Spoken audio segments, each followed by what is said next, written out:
अस्सलाम वालेकुम। Welcome to my YouTube channel learning with G. आज मैं आपके साथ एक वीडियो शेयर करने वाला हूँ। ये उसी कोर्स का पार्ट है, full stack development, web development का। कि आपको मैं आज सिखाऊंगा कि जैसे प्रीवियस वीडियोस में हमने किया था कि एक टेबल क्रिएट किया था यूजिंग क्वेरी के थ्रू। क्वेरी हमने की थी पीएचपी माई एडमिन के अंदर लिखी थी एक क्वेरी। हमने पहले कनेक्शन एस्टेब्लिश की थी, यानी डाटाबेस का कनेक्शन एस्टेब्लिश किया था using this file, server name, user name, password, database. और फिर ये उसकी कनेक्शन स्ट्रिंग की क्वेरी लिखी थी और उसको एरर चेकिंग की थी कि हाँ जी ये क्वेरी जो है ये सही काम करेगी या नहीं करेगी, कोई एरर आएगा तो वो दे स्क्रीन। उसके बाद हमने क्वेरी लिखी और मैं आपको दिखा देता हूँ। ये यूज़र्स के नाम का टेबल एक क्रिएट हुआ है।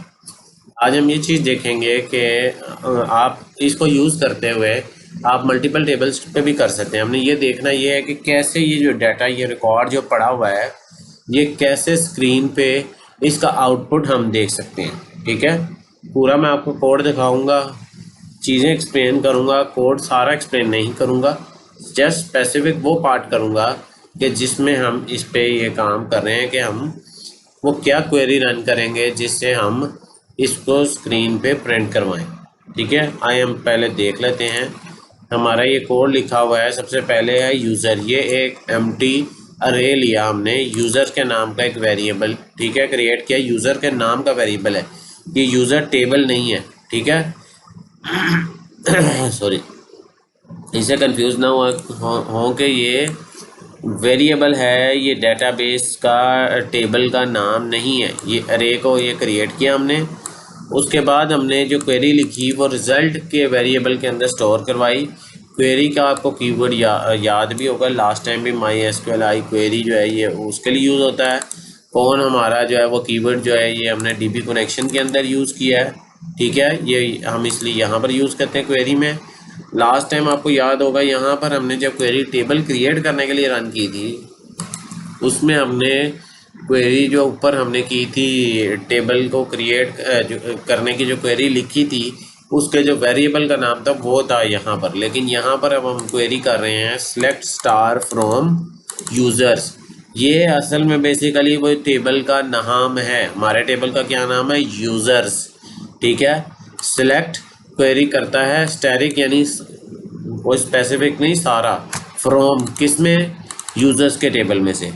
ठीक है, उसके बाद अब हम क्या कर रहे हैं, अभी हम ये एरर चेकिंग नहीं, हम पहले इफ़ की कंडीशन लिख रहे थे एरर चेक करने के लिए। अब हम यहाँ पर इफ़ के अंदर एक वाइल लूप यूज़ कर रहे हैं। आपने लूप अगर नहीं पढ़ी तो लूप के टॉपिक्स को ज़रूर रिव्यू कीजिएगा। मैं आपको बेसिक बता देता हूँ, रेपिटेशन के लिए यूज़ होती है। फॉर लूप हो, वाइल लूप हो, डू वाइल लूप हो। यहाँ पर हमने वाइल लूप यूज़ किया है क्योंकि एक पर्टिकुलर हमने कंडीशन को ये मल्टीपल टाइम्स एग्जीक्यूट करवाना है। हम फॉर लूप से भी सिमिलरली कर सकते हैं, थोड़ा सा डिफरेंस होगा। वो कहता है कि रो का हमने एक वेरिएबल लिया, my SQL I fetch associate result. Basically ये एक फंक्शन है इसका कि जो पीएचपी का, जो कि क्या करेगा, हर रो को बारी बारी फेच करके लेके आएगा, निकाल के लेके आएगा। रो 1 2 3 4। ये रो से मुराद मेरा ये है कि ये एक स्पेसिफिक एक रिकॉर्ड, ये रो 1 है, फिर रो 2 है, रो 3 है। इस तरह बारी बारी सारे रिकॉर्ड को वो फेच करके लाएगा और स्टोर किस में कराएगा? यूज़र्स में। हमने ऊपर एम्प्टी स्ट्रिंग ली थी, उसको ईच रो असाइन करेंगे। वाइल लूप है तो बार बार चलता रहेगा जब तक मैक्सिमम रोज नहीं आ जाएंगी। जब तक लास्ट रो तक वो नहीं पहुंचेगा आपका प्रोग्राम टर्मिनेट नहीं होगा, वो प्रिंट करता ही चला जाएगा। ठीक है, जितनी रोज होंगी, 5 होंगी, 10 होंगी, 15 होंगी, उस टेबल के अंदर, किस टेबल के अंदर? यूज़र्स के अंदर। ठीक है, उसके बाद my connection, my SQL I connection कौन। ठीक है, ये हमने क्या किया, कलेक्शन क्लोज करने का फंक्शन है पीएचपी का।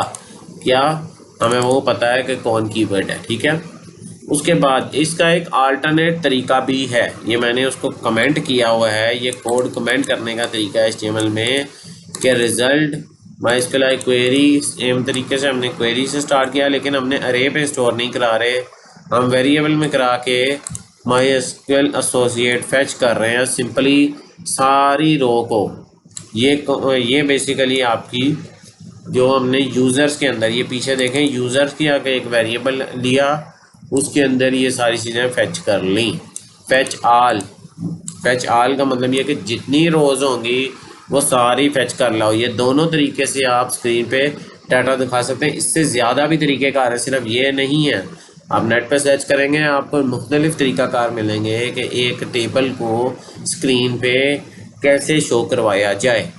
अब ये तो हमने बैक एंड लिख लिया, हमारी क्वेरी हो गई, जो बैक एंड डाटाबेस की क्वेरी हो गई। अब हमने ये देखना है कि हमने इसको यूज़ कैसे करना है, ठीक है, कहाँ पर हमने कैसे करेंगे। वो देखने से पहले हम इसका आउटपुट देख लेते हैं। ये देखें, ये आउटपुट आ गया, ठीक है। अब सबसे पहले ऊपर हेडर है, इसको इग्नोर कीजिएगा, ये इसलिए आ रहा है क्योंकि शायद वो कमेंट नहीं हुआ जो मैंने, ये प्रॉपरली कमेंट नहीं है, ये मैं भी इस वजह से मैं इसको हटा भी देता हूँ। आप यूज़ ये इनमें से कोई एक यूज़ करेंगे, जब आप बना रहे होंगे तो इनमें से किसी एक को यूज़ करेंगे। मैं आपकी कन्फ्यूजन दूर करने के लिए जस्ट मैंने रिमूव किया। आप दोनों में से कोई एक भी यूज़ कर सकते हैं। अब लेफ्ट साइड पे एक लॉगिन पेज मौजूद है आपके सामने। ऊपर टॉप में हेडर सेक्शन है, इधर आप नेविगेशन बार ऐड कर सकते हैं जो मर्जी करना चाहें। बॉटम में फुटर है, आप यहाँ जहाँ भी फुटर में ऐड करना चाहें।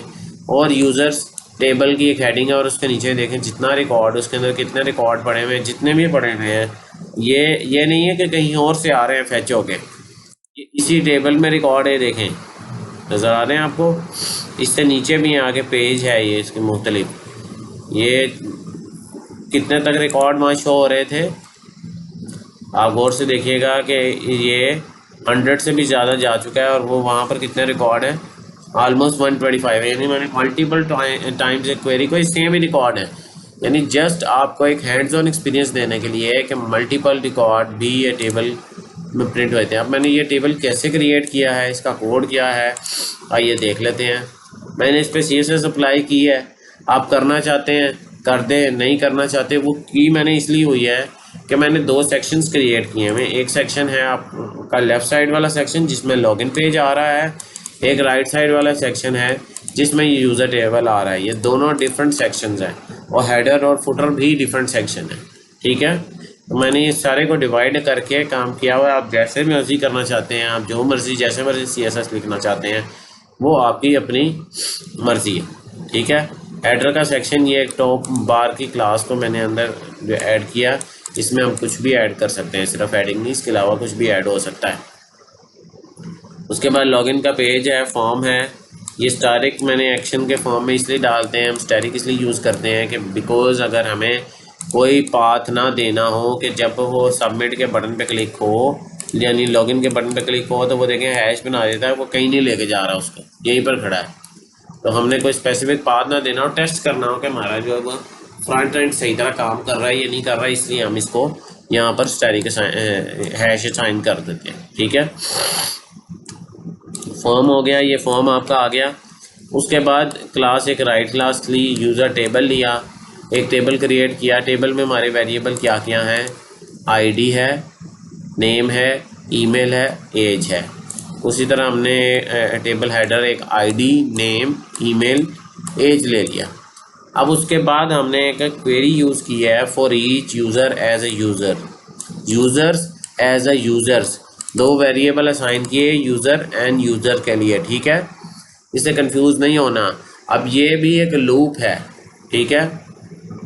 हर बार जब ये लूप चलेगी तो यूज़र को वो जाकर चेक करेगी, यूज़र के वेरिएबल में, यूज़र्स के टेबल में आईडी वो फैच कर लाएगी, नेम वो फैच कर लाएगा, ईमेल वो फैच कर लाएगा, एज वो फैच करके ले आएगा। इको का क्या मतलब होता है, स्क्रीन पे शो करवाना है, हमने रिकॉर्ड को स्क्रीन पे शो कराना है। आईडी को शो कराएगा, फिर नेम को, फिर ईमेल, फिर एज, फिर दोबारा वो क्वेरी रन होगी, यूज़र्स के टेबल पर जाएगी, चेक करेगी, उससे अगले पे चली जाएगी। जिस तरह हमने ऊपर वाइल लूप पे देखा था कि वो बार बार आ रहा है, ये स्क्रीन पे प्रिंट कराने के लिए है, इसके बगैर वो मल्टीपल रिकॉर्ड अपडेट नहीं होगा। अगर कोई एरर आएगा एल्स तो ये नो यूज़र फाउंड होगा। अब आप गौर करेंगे कि एक चीज़ पे कि आपने HTML के कोड के अंदर PHP यूज़ की, PHP ऊपर यूज़ की, PHP के कोड के अंदर आप जो है वो HTML यूज़ कर रहे हैं, मिक्स करके यूज़ कर रहे हैं। यानी आपका जो फ्रंट एंड है उसके अंदर भी PHP यूज़ हो रही है। वाई? इसलिए कि जो वो अप्रोप्रिएट यूज़र, जो हमने ये कीवर्ड असाइन ये ऊपर यूज़र का किया है, ये हम यूज़ कर रहे हैं। ठीक है, ये जो अरे को असाइन किया हुआ है ये हमारा यूज़ हो रहा है इधर नीचे। ठीक है, इससे कंफ्यूज नहीं होना, ये चीज़ों से कंफ्यूज नहीं होना कि आपका अपना टेबल का यूज़र जो होगा वो यूज़ करेंगे। आप बार बार यूज़ करना चाहते हैं, आप मुख्तलिफ डिफरेंट टेबल के लिए यूज़ करना चाहते हैं, डिफरेंट नए नाम से क्वेरी आप जनरेट कराएंगे। ठीक है, अब उसके बाद नीचे वो आपका ख़त्म हो गया। आप जिस तरह की मर्ज़ी CSS लिखना चाहते हो, डिज़ाइनिंग नहीं करना चाहते ना करें, लॉजिक को समझें कि हम क्या कर रहे हैं, बैक एंड और फ्रंट एंड को कैसे जोड़ा जा रहा है, मिक्स करके दोनों को कैसे यूज़ किया जा रहा है। ठीक है, इन चीज़ों को, फ्रंट एंड इज़ नॉट, कुछ भी नहीं है वो, नथिंग है। उसको लिखने के लिए कोई इतनी बड़ी हेडेक नहीं आपको चाहिए। ज़्यादा हेडेक ये है कि आपको क्वेरी पता होनी चाहिए कि कैसे कौन सी क्वेरी यूज़ होती है, सेलेक्ट क्वेरी कैसे इस्तेमाल होगी सारे रिकॉर्ड को करने के लिए फैच, या कुछ स्पेसिफिक रिकॉर्ड को फैच करना है तो फिर वो कैसे करना है। स्पेसिफिक रिकॉर्ड का मतलब मेरा ये है कि मैं चाहता हूँ कि मैं सिर्फ उन की जो है वो स्क्रीन पे शो कराऊँ जिनकी एज 20 साल से ज़्यादा है और 30 साल से कम है। तो यहाँ पर एक कंडीशन लगेगी और रिलेशन ऑपरेटर भी उसके अंदर यूज़ होगा कि उन उसके बिटवीन एज होगी, तो ऐसे होगा। तो ये क्वेरी सिलेक्ट की सिर्फ ये इसलिए नहीं होती कि सारे रिकॉर्ड को स्क्रीन पे शो करवाया जाए। हम स्पेसिफिक को भी करा सकते हैं, हम सिर्फ आईडी और नेम को भी करा सकते हैं, हम सिर्फ आईडी और ईमेल को भी करा सकते हैं, हम आईडी और एज को भी करा सकते हैं, हम खाली एज को भी करा सकते हैं, हम खाली ईमेल को भी करा सकते हैं। हमने सिर्फ स्पेसिफिक वहाँ पर क्वेरी को लिखना है, जो हम क्वेरी यूज़ करेंगे उसके मुताबिक स्क्रीन पे प्रिंट होगा।